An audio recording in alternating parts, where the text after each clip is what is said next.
Raoul, what's on your mind? What are you looking at right now? So the ongoing narrative, I think if people have been watching the daily briefing for a while, is that my hypothesis is a slowdown, not just the US, but globally. And that the piece of data we saw today is just an outlier in a general trend of data that is getting weaker. The Citibank Economic Surprises Index has gradually fallen below zero as the trend of data has got weaker. That is a basic lag from the Chinese economy, which is weak. And we've seen weakness within parts of Asia as well. I think that goes forward, and that's a lot to do with demand brought forward, and the high rise in prices has caused a complete collapse in demand in certain goods, particularly big ticket items. Secondhand cars, housing, and general large consumer durables have seen consumer confidence fall, and things like buying climate at all-time worst levels. So people have thought, yeah, we will see this flow through in terms of consumption patterns. We've also got the story that you and Western broke a long time ago, which is the story of Japan, the Olympics, and COVID, and a total screw up there, having dealt so well with the virus and then opening the borders for the Olympics, and it seems that half the bloody athletes have got COVID. So that's now spread like wildfire through the Japanese population. Don't forget, Japan is the third largest economy in the world, and this really matters. Because again, it may be supply issues. It's just all at the margin. It's not like COVID, that the Delta variant is going to take over the world. It's going to be like March again. What we're talking about is a rate of growth that is not as fast as it has been. And I know Jim Bianco had the same view yesterday. Eric Besmagian today on Real Vision Plus, talking to Jack, had similar views. David Rosenberg has got similar views.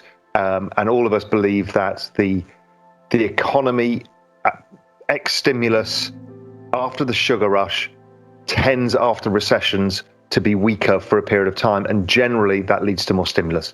And I see that story playing out in front of us. Bond yields spent most of the time falling, and then had a two-day kind of screaming rally higher as we go into non-farm payrolls, and my guess is they drift off next week again. They'll consolidate sideways for a while around these levels and then make the push down to 1%, I think, is the next thing. The other big news of the day that is incredibly not noticed anywhere is that the dollar broke that huge inverse head and shoulders pattern that I've been talking about, and the euro has a perfect head and shoulders pattern at 118, 117.5, which it broke today.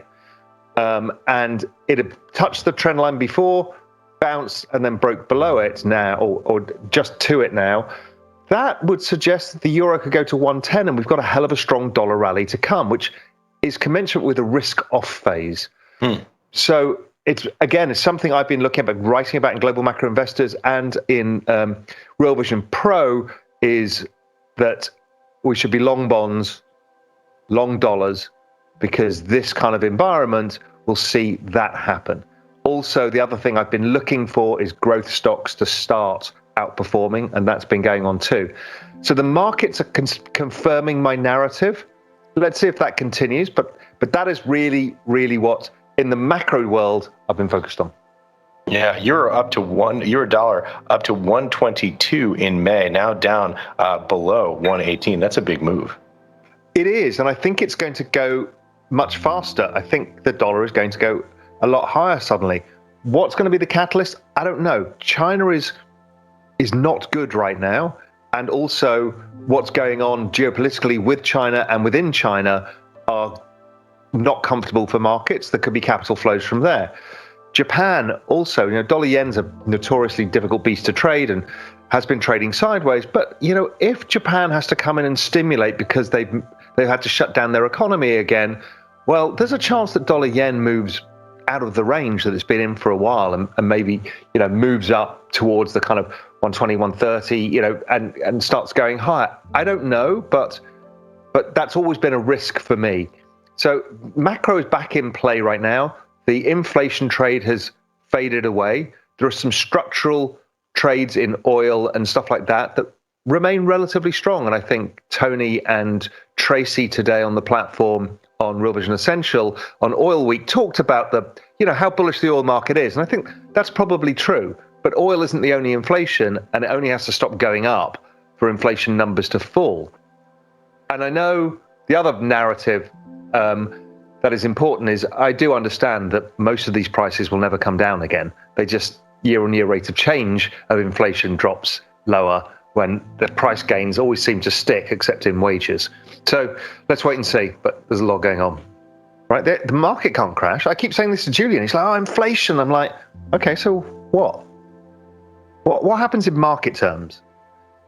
So inflation, bond yields go up, and the Fed cap them. They've already said they do yield curve control. The Australians did it. Europeans have basically done it. The Japanese have done it. So then you can't. Bond yields don't go up. So does that destroy the economy? No. What happens to the stock market? You know, if the stock market falls, they stimulate again. It's kind of this weird world where nothing can go wrong.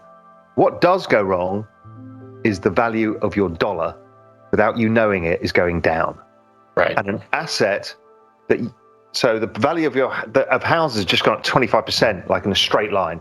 Same with, other fixed assets, equities. And that means your dollar of savings now buys you less of an asset. And think of assets as future deferred consumption. So you buy an asset now in order to sell it later to buy goods and services in due course. You can now buy less goods and services. So everybody doesn't realize it, but the value of their dollar is going down. Right. That is the risk. And it's so interesting because it's difficult to tell if the value of other currencies is declining. Look at, for example, dollar yen, since, for the last 10 years, up. But the actual purchasing power of the US dollar can decline simultaneously. This is a weird world. We've never seen because people think of it in relative terms versus its currency without thinking of the overall value of fiat. And I figured this out when I did UK house prices against the Bank of England balance sheet. I know people hate those charts, but they bloody work. Swedish house prices against the Riksbank's balance sheet. US house prices against the US central bank. It is there for everybody to see. And it is happening. And this was my flaw with the MMT argument from day one, is yes, you can always finance yourself. But there is a cost somewhere, and that cost is the value of money. And we're seeing it. And that's what 140 million people have figured out in cryptocurrencies right now. What are your final thoughts on what you are going to be looking for in the next couple of weeks? So I released Global Macro Investor last Monday. There was an article buried there. It was only about 6 pages long, and it was entitled The Greatest Trade. And it's just Ethereum. I think it's a better setup in Ethereum. Well, it certainly was by Monday, but it still remains, than March 2020 was for Bitcoin. And basically, and without giving away the full article, because I think I'm going to put it on Real Vision Pro, basically, there is 13% of all the free float of Ethereum available. Everything else is being staked, blocked, and hoarded. They've just made the supply more difficult. So the supply is lower. The Ethereum that is in free float is falling every day. And now we've just got the 1559 token out of the way.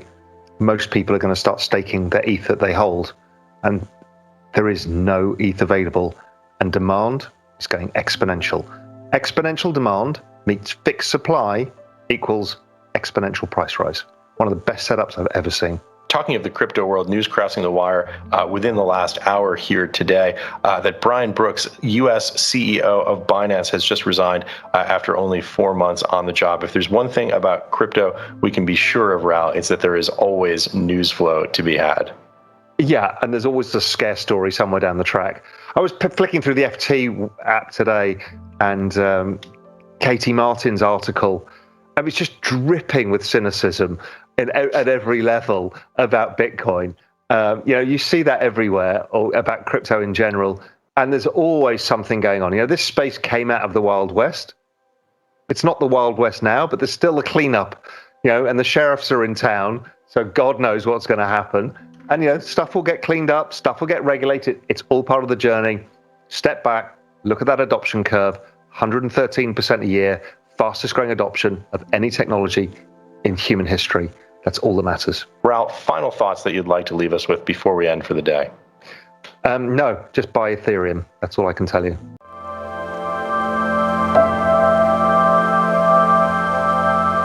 you.